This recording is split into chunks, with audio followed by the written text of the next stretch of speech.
इसको स्टार्ट करते हैं। तो आपके पास यहाँ पर क्या है, दो पेपर यहाँ पर लिख लेते हैं। अपने पास क्या है यहाँ पर, let BD be the length of the ladder, be the length BD be the length of the ladder, ठीक है, ये अपने पास लैडर है।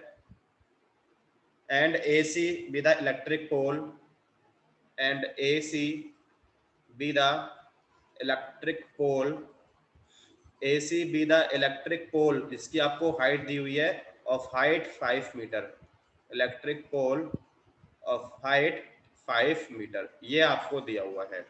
ठीक है, अब आपको बेटा इसमें क्या फाइंड करना है, आपको एक तो इसमें DC फाइंड करना है, BD फाइंड करना है। आपको इसमें BC पता है कितना 3.7 है, यहाँ पर लिखते हैं BC अपना, बेटा BC अपना कैसे आया, BC आपका आ गया AC में से आपने AB को माइनस कर दिया, तो AC कितना हमारे पास पूरा पूरा 5 था, माइनस AB कितना 1.3, तो यहाँ से आपको BC तो मिल गया, BC कितना है अपने पास 3.7 मीटर, ये आपका आ गया। अब आपको इसमें क्या क्या चाहिए, पहले आपको सपोज निकालना है BD, बेटा 60 के लिए आपके पास देखो P पता है, H निकालना है, तो साइन अप्लाई कर दे, sine yes apply, sir. Sine 60 होता है P upon H, sine apply कर दे, एक बार साइन अप्लाई कर दो, तो साइन से कितना आ जाएगा P अपॉन H, तो P कितना BC अपॉन BD, ठीक है ना। वैल्यू ऑफ साइन 60 ये होती है √3 अपॉन 2, ठीक है। BC कितना है अपने पास 3.7 है, और BD आपको फाइंड करना है, तो इसको आगे बेटा सॉल्व कर देते हैं।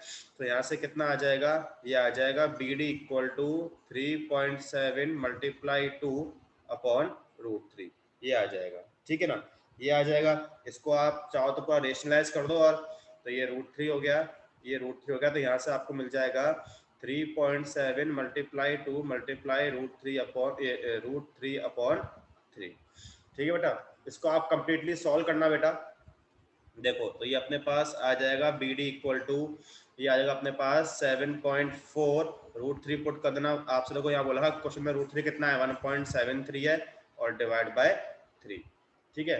तो इसको आप कंप्लीटली देखो सॉल्व करेंगे, तो अपन इसको सॉल्व कर लेते हैं। अपने पास क्या है 7.4 मल्टीप्लाई 1.73, ये तो आपको मिलेगा, जब इसको मल्टीप्लाई करोगे तब 12.802, और डिवाइड बाय 3 कर दो, तो 12.802 डिवाइड बाय 3, ये आ जाएगा 4.26, ऐसा कुछ आ जाएगा, ठीक है ना, 4.267, ये आ रहा है बेटा 4.267 मीटर। तो ये आपका क्या आ गया, ये आपका लेंथ ऑफ लैडर आ गया, जो आपसे पूछा था। ये अपना फर्स्ट पार्ट तो हो गया। सेकंड पार्ट बेटा आपसे पूछ रखा है कि आपको DC निकालना है, तो DC कैसे निकालें बेटा? सर इसमें अपन वो 1060 सर पाइथागोरस थ्योरम, हाँ वो भी लगा सकते हो, वो भी लगा सकते हो, या आप 1060 अप्लाई कर दो। पाइथागोरस थ्योरम से बेटा क्या, ये आप इसका स्क्वायर करोगे, मल्टीप्लाई करोगे, थोड़ा लेंदी हो जाएगा मेरे हिसाब से। 10 अप्लाई कर दे बेटा, उससे थोड़ा इजी पड़ जाएगा, ठीक है, ठीक है बेटा। तो 10 अप्लाई कर दो, 1060 कितना हो जाएगा, परपेंडिकुलर कितना है BC है, अपॉन बेस, बेस कितना है DC है, ठीक है।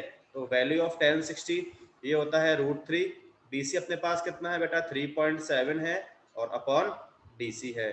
तो इसको सिंप्लीफाई कर दें बेटा, तो सॉल्व कर दो, तो यहाँ से अपने पास DC कितना आ जाएगा, DC आ जाएगा 3.7 अपॉन √3, इसको आप रेशनलाइज कर दो, ठीक है। तो ये आप कर दोगे √3 अपॉन √3, तो ऊपर तो आ जाएगा 3.7 मल्टीप्लाई 1.73 डिवाइड बाई 3, इसको आप पूरा बेटा सिंप्लीफाई करोगे तो आपको DC मिल जाएगा 2.14 मीटर अप्रॉक्स, ये आ जाएगा आपका जो ये डिस्टेंस था इस लैडर का इसके फुट से। तो समझ में आया बेटा क्वेश्चन कैसे सॉल्व हुआ? ठीक है, समझ में आ गया ना? आगे बढ़े नेक्स्ट क्वेश्चन पर, कुछ पूछना हो तो पूछ लो इसमें। देखो बेटा क्या फिगर बनाते हैं, क्या बोल रखा है, from a point P on the ground the angle of elevation of top of 10 metre tall building, ठीक है। तो बेटा अपने पास ग्राउंड पर एक पॉइंट है, ये अपना ग्राउंड लेवल हो गया, ठीक है। इस पर अपने पास एक पॉइंट है, ये अपने पॉइंट कौन सा P है। तो from a point P on the ground the angle of elevation of top of 10 metre tall building, बेटा एक बिल्डिंग है, ये आपने बिल्डिंग ले ली, ठीक है, ये आपको रखिए 10 मीटर है, ठीक है, ये 10 मीटर है। तो क्या बोल रखा है, angle of elevation of the top of this building is 30 degree, मतलब ये जो आपका इस पॉइंट से एंगल ऑफ एलिवेशन है ये आपको दिया है 30 का। ओके बेटा, तो आपका ये एंगल आपको 30 का दिया हुआ है, इतना दे दिया। आगे बढ़े, a flag is hosted at the top of the building, इसके ऊपर एक फ्लैग है बेटा, and the angle of elevation of top of flag stuff from P is 45 degree. मतलब इसके ऊपर अपने पास एक फ्लैग है, ये flag is hosted eight top of building बोल रखा है बेटा। तो क्या बोल रखा है, जो ये फ्लैग स्टफ है यहाँ से अगेन इस पॉइंट से इस पॉइंट पर एंगल ऑफ बेटा को ये दिया हुआ है, एंगल ऑफ एलिवेशन कितने का दिया हुआ है, 45 का दिया हुआ है। तो आपको ये बोल रखा है कि इसी पी पॉइंट से इस पर एंगल ऑफ एलिवेशन बेटा ये आपको दिया हुआ है कितना, ये आपको दिया हुआ है 45 का, ठीक है ना। तो ये जो आपका एंगल है बेटा ये आपको दिया है 45, ये वाला एंगल ये आपको 45 का दिया है बेटा। तो क्या पूछा है, देखो इसमें आपसे दो चीज पूछी है, एक तो पूछा है find the length of flag stuff, ये सपोज अपन बोलते हैं इसको ए बी सी, तो एक तो बेटा आपसे पूछा है ए बी, ये पूछा है length of flag staff A B पूछा है, और क्या पूछा है distance of the building from the point P, ये आपका बिल्डिंग है तो इस बिल्डिंग का डिस्टेंस किससे, पी से, मतलब आपको पीसी निकालना है, एक तो ए बी निकालना है एक पीसी निकालना है। समझ में आया बेटा क्वेश्चन, क्वेश्चन समझ में आया क्या दोनों को, ठीक है। यहाँ पर आप लिख लो अपने क्या है, ये हमारे पास क्या है, let B C be the building, ये हमारे पास है let B C be the building, B C be the building of height 10 metre, B C be the building of height 10 metre, ठीक है ना, ये हो गया, ठीक है। और हमारे पास A B be the flagstaff, be the flagstaff, ये हो गया, ठीक है ना, ये आपने यहाँ पर एज्यूम कर लिया, ठीक है, ये हो गया। And P be the given point, and P be the given point, जो आपको पॉइंट दिया हुआ है बी द गिवन पॉइंट, ठीक है, ये हो गया। अब देखो इसमें आपको तो ए बी फाइंड करना है, आपको पीसी फाइंड करना है, ठीक है। तो पहले ऐसा कर लो, पहले ऐसा करते हैं अपन, जो ये आपका ट्रायंगल है बी पी सी, इसमें अपन पीसी फाइंड कर लेते हैं। तो पीसी के लिए हम कौन सा रेशियो अप्लाई करें, 10-30। हाँ बस, तो अपन ये कर देंगे बेटा। तो क्या करते हैं, in triangle B P C क्या अप्लाई कर दें, 10-30 अप्लाई कर दें। 10-30 कितना हो जाएगा, perpendicular B C upon base, base कितना है पी सी, वैल्यू ऑफ 10-30 ये हो जाएगा 1/√3, ठीक है। बी सी कितना है 10 है, और पी सी आपको फाइंड करना ही है, तो यहाँ से आपको मिल जाएगा पी सी इक्वल टू 10√3, ठीक है। यहाँ पर पुट कर दो, √3 कितना 1 पॉइंट आपको 732 क्वेश्चन में बोल रखा है, तो यहाँ से आपको पीसी मिल जाएगा 17.32 मीटर। ये आपका पीसी तो आ गया, जो आपसे पूछा था distance of building from point B. अब आपसे और क्या पूछा है, आपसे ए बी पूछा है। तो ए बेटा अपन क्या करें, ये फुल ट्रायंगल ले लें, कौन सा एपीसी वाला, अगेन इसमें आप 10 अप्लाई कर दो, ठीक है। तो अब अपन क्या करते हैं, in triangle A P C इसमें अप्लाई कर दो 10-45, तो 10 अगेन बेटा क्या होता है परपेंडिकुलर, वो क्या हो जाएगा ए सी अपॉन बेस, बेस कितना हो जाएगा पीसी हो जाएगा, वैल्यू ऑफ 10-45 1, ए सी को आप लिख दो A B plus B C, B C कितना है 10 है, और पीसी कितना आ चुका है 17.32 आ चुका है। तो यहाँ से कितना आ जाएगा, ये आ जाएगा 17.32 और 10 आ जाएगा माइनस का, इक्वल टू ए बी, तो यहाँ से आपका ए बी आ जाएगा 7.32, तो ए बी आपका आ गया 7.32 मीटर, ये आपका आ गया लेंथ ऑफ फ्लैग स्टफ, दोनों पार्ट हो गए। तो समझ में आ गया बेटा, क्वेश्चन इजी था। Yes sir. तो ये देखते हैं, देखो एग्जाम्पल 5, देखो बेटा इसमें देखो क्या बोल रखा है, एक बार पढ़ते हैं क्वेश्चन को। क्वेश्चन देखो आपसे बोल रखा है the shadow of a tower, the shadow of a tower standing on a level ground, मतलब एक आपका टावर है बेटा, तो एक अपन पर टावर ड्रॉ कर लेते हैं, ये टावर हो गया, ठीक है ना, ये आपका टावर है। तो अब देखो क्या बोल रखा है, ग्राउंड लेवल है एक आप ग्राउंड लेवल बना दो, ये आपका ग्राउंड लेवल हो गया। देखो अब क्या बोल रखा है, अब देखो पढ़ते हैं, the shadow of a tower standing on a level ground is found to be, इसको ध्यान से पढ़ना, is found to be 40 metre longer when the sun's altitude is 30 degree then when it is 60 degree, मतलब जो उसकी shadow थी वो 40 metre longer हो गई, कब हो गई, देखो आप मुझे बताना। देखो आपके यहाँ पर दो एंगल हैं 30 और 60, तो पहले मैं यहाँ पर देखो सिंपल दो एंगल ड्रॉ कर रहा हूँ, एक 30 का है दूसरा अपने पास 60 का है, फिर थोड़ा सा आप सोच के बताना। एक मेरे पास ये है और एक मेरे पास इस तरीके से है। एक मेरे पास बेटा यहाँ पर 30 एंगल है, ये आपका 30 हो गया, ठीक है, ये आपका 60 हो गया। सपोज मैंने बोल रखा है ये आपका ए बी सी डी, तो मुझे आप ये सोच के बताओ कि इसमें आपको 40 मीटर क्या दिया हुआ है question, be the tower height H, ठीक है ना, ये हमने यहाँ पर एज्यूम कर लिया, ठीक है। अपने पास यहाँ पर ये है, let D C equal to लिख लिया हमने, D C equal to 40 metre है and C B equal to X, ये हमने यहाँ पर एज्यूम कर लिया। आपको यहाँ पर एच निकालना है तो कोई दिक्कत नहीं है, दोनों ट्रायंगल्स को ले लो एक करके। पहले आप ले लो ये वाला ट्रायंगल कौन सा, ए सी बी, इसमें एच है और एक्स है, तो अपन 10 अप्लाई कर देते हैं। तो क्या करें, in triangle A C B इसमें अप्लाई कर दो 10 60, तो 10 60 मतलब क्या होगा, परपेंडिकुलर, ये हो जाएगा A B upon base, base कितना हो जाएगा, सी बी हो जाएगा। सो वैल्यू ऑफ 10 60 ये √3 हो गया।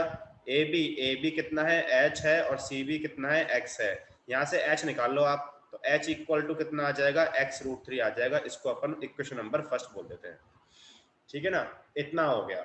अब क्या करो, अब जो बेटा आपका फुल ट्रायंगल है ना वो ले लो, कौन सा, now in triangle A D B इसमें अप्लाई कर दो 10 30, तो 10 30 कितना हो जाएगा, 10 30 अपने पास perpendicular A B upon base, base कितना है, डी बी है, ठीक है। तो इसको सॉल्व कर दे, ठीक है। तो देखो 10 30 की वैल्यू 1/√3, ठीक है, इक्वल टू ए बी आपके पास एच है, डी बी कितना हो जाएगा, डी सी अपने पास 40 है, और सी बी कितना है, एक्स है। इसे बेटा आप एच पुट कर दो इक्वेशन नंबर फर्स्ट से, तो ये 1/√3 इक्वल टू एच कितना है, x√3 है, और डिवाइड में अपने पास कितना है, 40 प्लस एक्स है।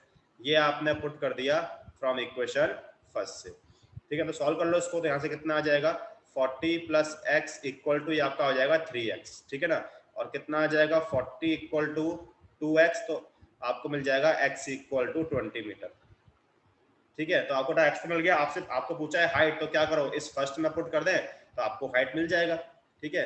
तो फ्रॉम इक्वेशन फर्स्ट, ठीक है ना, ये अपने पास h इक्वल टू एक्स कितना है 20√3 है, तो पुट कर दो 1.732, ठीक है, और इसको आप मल्टीप्लाई कर दो, देखो अपन कर देते हैं 20 मल्टीप्लाई 1.732 है, तो यहाँ से आ जाएगा 20 मल्टीप्लाई 1.732 34.64 मीटर, तो यहाँ से आपको h मिल जाएगा 34.64 मीटर, ये आपका हाइट ऑफ टावर आ गया।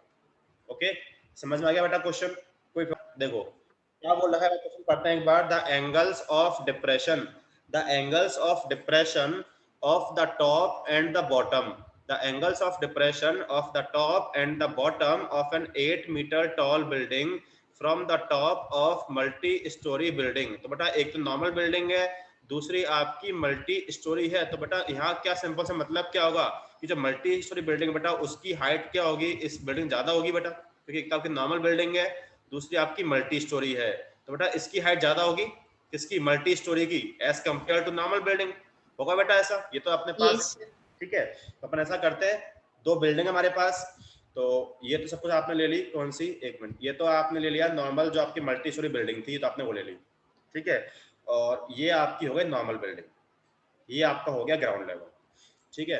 तो ये अपनी हो गई मल्टी स्टोरी बिल्डिंग, ठीक है ना, मल्टी स्टोरी बिल्डिंग, और दूसरी अपनी ये हो गई नॉर्मल बिल्डिंग, ये आपको दे रखा है, ठीक है। अब देखो अपन देखते हैं इसमें क्या बोल रखा है, the angles of depression, the angles of, अब देखो टॉप, और जब भी आपको ऐसा मिले क्वेश्चन में टॉप और बॉटम, तो क्या आप इसको कैसे पढ़ा करो, एक बार एक को पढ़ो एक को छोड़ दो, तो पहले आप पढ़ो एक टॉप के लिए, the angle of depression of the top of an 8 metre tall building, मतलब जो आपकी ये बिल्डिंग है इसकी आपको 8 मीटर दे रखी है, तो इसके टॉप पर एंगल ऑफ डिप्रेशन है बेटा, कहां से है, from the top of multi storey building, इस बिल्डिंग के टॉप से इस बिल्डिंग के टॉप पर एंगल ऑफ डिप्रेशन है बेटा, तो इसके लिए ग्राउंड लेवल ये हो गया, तो इसके टॉप से इसके टॉप पर एंगल ऑफ डिप्रेशन कितना है बेटा, 30 का है।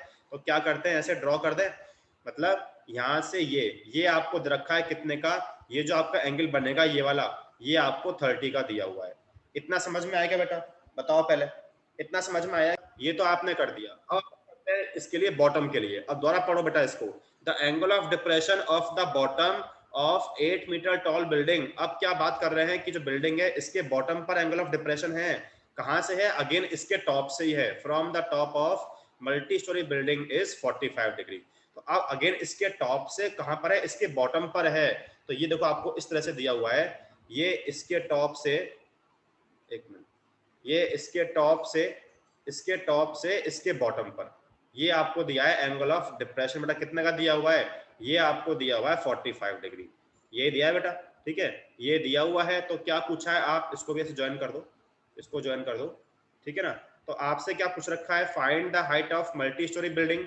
मतलब यदि अपन इसको ए बोल देते हैं, ये बी, सी, डी और ये ई, तो एक तो आपसे पूछा है ए सी, ठीक है, और क्या पूछा है? In the distance between two building, मतलब आपको डीसी निकालना है। तो एसी निकालना है और डीसी निकालना है। बेटा ये 8 मीटर है, तो ये भी आपका 8 मीटर हो जाएगा, ठीक है, ठीक है, और ये आपका ए बी है। तो एक तो मतलब मेनली आपको एक तो ए बी फाइंड करना है, ए बी होगा तो आपको एसी मिल जाएगा, और आपको डीसी फाइंड करना है। समझ में आया बेटा क्वेश्चन? कौन समझ में आएगा बेटा? पहले इतना बताओ बेटा।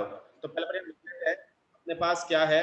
अपने पास है let A C be the multi storey building, let A C be the multi storeyed building.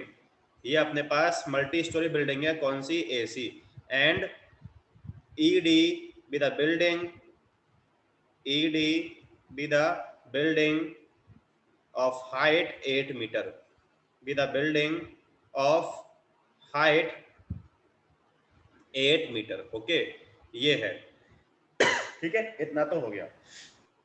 And और अपने पास और क्या है? D C be the distance between the two buildings, जो आपको फाइंड करना है। D C be the distance between the two buildings, between the two buildings अपने पास ये है, ठीक है। अब देखो बेटा इसको स्टार्ट करते हैं सॉल्व करना। देखो तो बेटा आपके पास क्या है? तो आपको ए बी की रिक्वायरमेंट है, दूसरा आपको यहाँ पर डीसी रिक्वायरमेंट है। तो बेटा अपने पास 30 ये है, बेटा ये आपका 30 हो जाएगा, ये वाला एंगल, ठीक है ना। ये 45, तो ये आपका 45 का हो जाएगा। इतना समझ में आया क्या बेटा? ऐसा होगा क्या? बताओ। Yes, sir. ठीक है, ये हो जाएगा। अब देखो पहले अपन क्या करते हैं, पहले आप इस ट्रायंगल में ए डी सी में देखो बेटा, आपको यहाँ पर देखो बेटा, जब आप इसमें आपको ई बी की रिक्वायरमेंट होगी, तो बेटा ई बी आपका डी सी के इक्वल है। तो पहले आप इस ट्रायंगल से डी सी फाइंड कर लो, कौन से? ए डी सी से। तो बेटा देखो आपका ऐसा कुछ, ये 8 कुछ दिया हुआ है, तो आप इसमें 1045 अप्लाई कर दो। क्या करें अपन? इन ट्रायंगल ए डी सी, इसमें अप्लाई कर दो 1045। तो बेटा अपने पास 10 क्या होता है? 10 होता है परपेंडिकुलर, मतलब कितना हो जाएगा? AC अपॉन बेस, बेस कितना आ जाएगा? DC आ जाएगा, आ जाएगा बेटा, ठीक है। यहाँ अपने पास ये तो हो गया 1, AC को ब्रेक कर दो, AB प्लस BC कितना है? 8 है, और ये अपॉन में DC, थोड़ा सा आपको DC मिल गया। DC कितना आ गया? DC आ गया AB प्लस 8, इसको मैंने अभी फर्स्ट बोल दिया, ठीक है, इतना हमने कर दिया। अब क्या करो बेटा, जो आपका 30 वाला एंगल है ना, वो ले लो। कौन सा वाला? AEB, ठीक है। नाउ इन ट्रायंगल AEB, इसमें देखो आप अप्लाई कर दो 1030। तो बेटा 1030 क्या हो जाएगा? परपेंडिकुलर, अपने पास बेटा कितना है परपेंडिकुलर? तो अपने पास AB है, ठीक है, अपॉन बेस, बेस कितना अपने पास? EB है। बेटा EB किसके होगा? DC के इक्वल होगा। तो बेटा इसको आप DC के इक्वल बोल सकते हो। 1030 की वैल्यू 1/√3, ठीक है। AB अपॉन EB बेटा DC के इक्वल मतलब क्या पुट कर दो? AB प्लस 8 पुट कर दें। ये समझ में आएगा बेटा? इसको बोलते हैं फ्रॉम इक्वेशन फर्स्ट। बेटा आपका EB क्या है? DC के इक्वल है, ये आपका इसके इक्वल, DC आप निकाल चुके, ये आपने पुट कर दिया, तो सॉल्व कर लो इसको बेटा यहाँ से, तो आपको AB मिल जाएगा। तो AB plus 8 equal to √3 AB, ठीक है। इसको आप सॉल्व कर लो, तो यहाँ से कितना आ जाएगा? AB माइनस √3 AB, नहीं ऐसा करो, एक मिनट, इसको अपन वहाँ पे शिफ्ट कर देते हैं। 8 इक्वल टू, ऐसा कर देते हैं, 8 equal to √3 AB minus AB common ले लो बेटा, तो 8 इक्वल टू कितना आ जाएगा? ये आ जाएगा AB √3 माइनस 1। इसको शिफ्ट कर दो लेफ्ट हैंड साइड में, तो बेटा आपको A मिल जाएगा। AB कितना आ गया? AB equal to 8 upon √3 minus 1, इसको रेशनलाइज कर दो बेटा, √3 प्लस 1 अपॉन √3 प्लस 1, तो यहाँ से आपको मिल जाएगा AB इक्वल टू 8, यहाँ आप √3 पुट कर दो 1.732 प्लस 1, और डिवाइड में बेटा ये कितना हो जाएगा? 3 माइनस 1 2 आ जाएगा, a minus B, a plus B, a square minus B square, तो कितना? 2 आ जाएगा। ये आपका 4 आ गया, ठीक है। तो यहाँ से आपको मिल गया ए बी कितना आ जाएगा 4 मल्टीप्लाई ये आ जाएगा 2.732। इसको मल्टीप्लाई कर दो आप, तो देखो सॉल्व कर देते हैं इसको। देखो अपने पास कितना आ जाएगा, ये आ जाएगा 4 मल्टीप्लाई 2.732 10.928। तो आपको ए बी मिल जाएगा 10.928 मीटर। इतना समझ में आया बेटा? यहाँ तक कोई प्रॉब्लम? तो पहले पूछ लो बेटा। Yes, sir. जाएगा, ठीक है।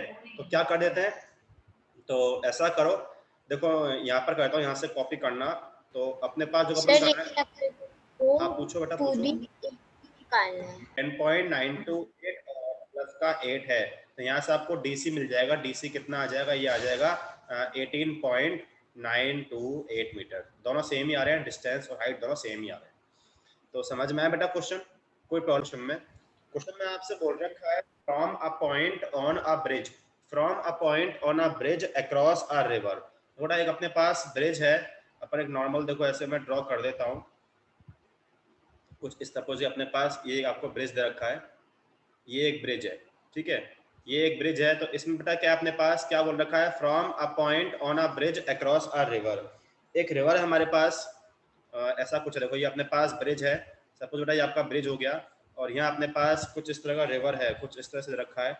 यदि मैं इस तरह से बनाना चाहूँ, ये अपने पास ये तो ब्रिज है, और नीचे अपने पास ये अपने पास रिवर है, ये अपनी क्या है नीचे, ये रिवर है अपनी, ठीक है। तो ये अपना मतलब रिवर के ऊपर ऐसा मतलब आपका ब्रिज बना हुआ है। तो अब देखो क्या बोल रखा है आपसे, from a point on a bridge across a river. बेटा ब्रिज पर एक पॉइंट है, ये पॉइंट, ये आपने पॉइंट मान लिया, across a river, from a point on a bridge across a river the angles of depression of the banks on the opposite sides of the river. देखो बेटा आपकी रिवर तो यही है, आपकी रिवर तो यही है बेटा, तो इसके बैंक्स मतलब बेटा एक बैंक तो इसका ये होगा, दूसरा बैंक किसका ये होगा बेटा, होगा मतलब किनारा जो होता है, बैंक मतलब किनारा, तो रिवर का बेटा एक बैंक तो ये होगा, दूसरा बैंक ये होगा। तो इस पॉइंट से आपको एंगल ऑफ डिप्रेशन दिए हुए हैं दोनों बैंक्स पर, कितने कितने के, 30 और 45 के। तो मतलब क्या है बेटा, इस पॉइंट से इस पॉइंट पर ये आपको एक मिनट, ये आपको एंगल ऑफ डिप्रेशन दिया हुआ है, इस पॉइंट से इस पॉइंट पर बेटा आपको एंगल ऑफ डिप्रेशन कितना दिया हुआ है, ये आपको दिया हुआ है 30 का, ठीक है ना बेटा, ये आपको दिया है 30 का। और इस पॉइंट से इस पॉइंट पर अगेन आपको एंगल ऑफ डिप्रेशन एक और दिया हुआ है, वो आपको दिया हुआ है 45 का। तो आपको ये एंगल दिया हुआ है 45 का, ओके बेटा, ये दिया हुआ है, ठीक है। क्या बोल रखा है आपसे, if the bridge is at a height of 3 metre from the bank, मतलब बेटा ये जो आपका रिवर है ना, इस रिवर से जो ब्रिज की हाइट है वो आपको दी हुई है 3 मीटर। यदि मैं ऐसा बोलना चाहूँ, बेटा ये आपकी रिवर थी, इस रिवर से ये ब्रिज की जो हाइट है ये आपको दी हुई 3 मीटर दिया है बेटा, ये आपको 3 मीटर दिया हुआ है, ये आपकी रिवर थी पूरी, ये आपकी रिवर है, ठीक है। तो क्या पूछ रखा है आपसे, find the width of the river. यदि मैं कुछ पॉइंट ए बोल देता हूँ, ए बी सी डी, तो बेटा मुझे उसमें क्या फाइंड करना है, मुझे इसमें क्या फाइंड करना है बेटा, BD. बीडी करना है बेटा। विड्थ क्या अपने पास क्या बेटा, बीडी है ना, तो आपको बीडी फाइंड करना है। क्वेश्चन समझ में आएगा बेटा, विड्थ ऑफ द रिवर। तो आपको यहाँ पर हमने लिख लिया, let D D B the width, D B the width of the river, ये आपको फाइंड करना है, ठीक है ना, ये है। अब देखो बेटा 30 है तो आपका 30 बेटा ये हो जाएगा, ये आपका 30 हो जाएगा, ये 45 तो ये आपका 45 हो जाएगा। तो बीडी मतलब क्या होगा, बीसी प्लस सीडी से आ जाएगा आपका बीडी। तो कुछ नहीं, तो भाई तो बहुत सिंपल है बेटा, पहले आप क्या अप्लाई कर दो, इन ट्रायंगल ए बी सी, अपन बेटा क्या अप्लाई कर दें, 10 अप्लाई कर दें क्या, 10 30 कितना हो जाएगा, परपेंडिकुलर क्या है AC अपॉन बेस कितना BC, ठीक है, वैल्यू ऑफ 10 30 1 अपॉन √3, ठीक है। AC आपके पास 3 दिया हुआ है और BC आपको फाइंड करना है, ठीक है। तो यहाँ से अपने को मिल जाएगा BC, तो BC कितना आ जाएगा, 3√3 मीटर आ जाएगा, ये आपका BC आ गया, इसको अपन ने फर्स्ट बोल दिया, ठीक है। तो आपने BC निकाल दिया। अब क्या करो बेटा, अब ले लो नेक्स्ट ट्रायंगल, कौन सा triangle, now in triangle ADC, in triangle ADC, इसमें अप्लाई कर दो 10 45 कितना हो जाएगा, परपेंडिकुलर, परपेंडिकुलर कितना अपने पास AC अपॉन बेस कितना है, बेस अपने पास DC है, इसकी वैल्यू हो गई 1 इक्वल टू AC आपको 3 दिया हुआ है और DC आपको निकालना ही है। तो यहाँ से आपको मिल गया DC इक्वल टू 3 मीटर, ठीक है। दोनों को ऐड कर दो, ऐड कर देते हैं फर्स्ट प्लस सेकेंड, ठीक है। फर्स्ट प्लस सेकंड से अपने पास क्या आ जाएगा, BC plus DC equal to 3√3 plus 3। BC plus DC आपका हो गया बेटा BD, ठीक है। ये आपका हो गया BD इक्वल टू 3 कॉमन ले लो, √3 प्लस 1, सो 1.732 प्लस 1, ठीक है। तो यहाँ से अपने पास क्या आ जाएगा, 3 मल्टीप्लाई ये हो जाएगा 2.732। बस बेटा इसको सॉल्व कर लो और आपका आंसर आ जाएगा, ठीक है। 3 मल्टीप्लाई 2.732, तो ये आपका आ जाएगा 8.196। BD equal to 8.196 metre. ये आपका आ गया विड्थ ऑफ द रिवर, ठीक है। ये आपका आ गया विड्थ ऑफ रिवर जो आपको क्वेश्चन में फाइंड करना था। तो समझ में आया बेटा क्वेश्चन कैसे सॉल्व हुआ, ठीक है। Yes, sir. लोगों को समझ में आ गया ना?